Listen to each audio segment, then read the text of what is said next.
हाय, शिल्पाच kitchen मराठीमध्ये तुमचं स्वागत आहे। आज मी इथे भाकरी पिझ्झा बनवत आहे। तर चला बनवायला सुरुवात करूयात। भाकरी पिझ्झा बनवण्यासाठी मी इथे या बाउलमध्ये 1 कप चाळून घेतलेलं ज्वारीचं पीठ घेतलंय।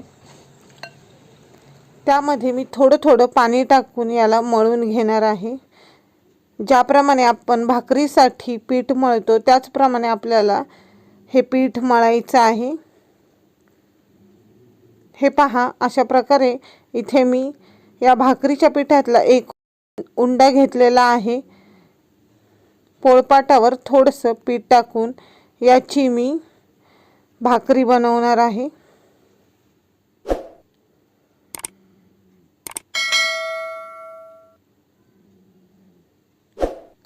इथे आपली भाकरी थापून झाली। याला मी फोकनी टोचा मारत आहे,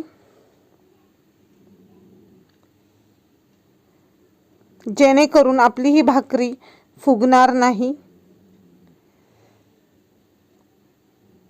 आता हे तयार झालेली भाकरी आपण गरम तव्यावर टाकूयात। त्यासाठी मी इथे गॅसवर तवा गरम करून घेतलाय। या गरम तव्यावर थापलेली भाकरी टाकूयात। वरच्या बाजूने थोडंसं पाणी लावूया। भाकरी आपल्याला जास्त जाड किंवा जास्त पातळ बनवायची नाहीये। ही भाकरी आपण रोजच्या प्रमाणे जसं बनवतो तशीच बनवायची आहे। भाकरीच्या वरचं पाणी सुकलं की याला पलटायचं। गॅसची फ्लेम मी इथे हाय ठेवलेली आहे। हाय फ्लेमवर आपण भाकरी भाजून घेऊयात।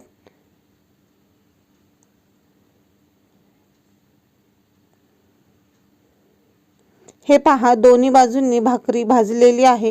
ही भाकरी मी काढून घेते। या भाकरीवर मी पिझ्झा सॉस लावत आहे।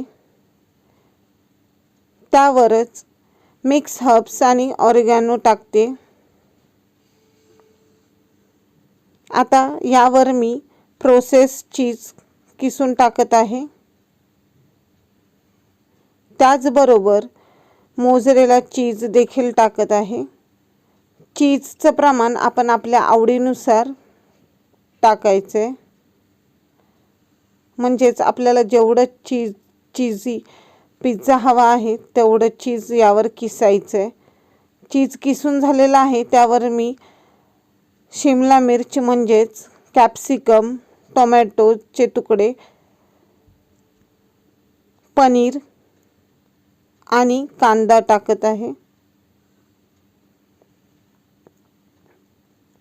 व्हेजिटेबल्स आपण आपल्या आवडीनुसार आणि घरामध्ये असतील तसे टाकायचे।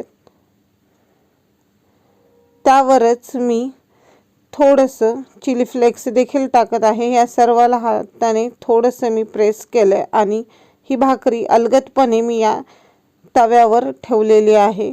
गॅसची फ्लेम अगदी स्लो करून भाकरी झाकण ठेवून भाजून घ्यायचे। चीज मेल्ट होईपर्यंत भाकरी आपल्याला भाजायची आहे।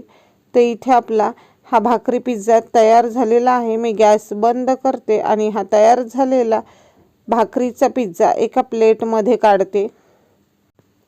तयार झालेला हा भाकरी पिझ्झा मी स्लाइसमध्ये कट करून घेतलेला आहे। हा पिझ्झा तुम्हाला कसा वाटला ते मला कमेंटमध्ये सांगा। जर आवडला असेल तर व्हिडिओला लाईक करा, शेअर करा आणि चॅनलला सबस्क्राईब करायला विसरू नका।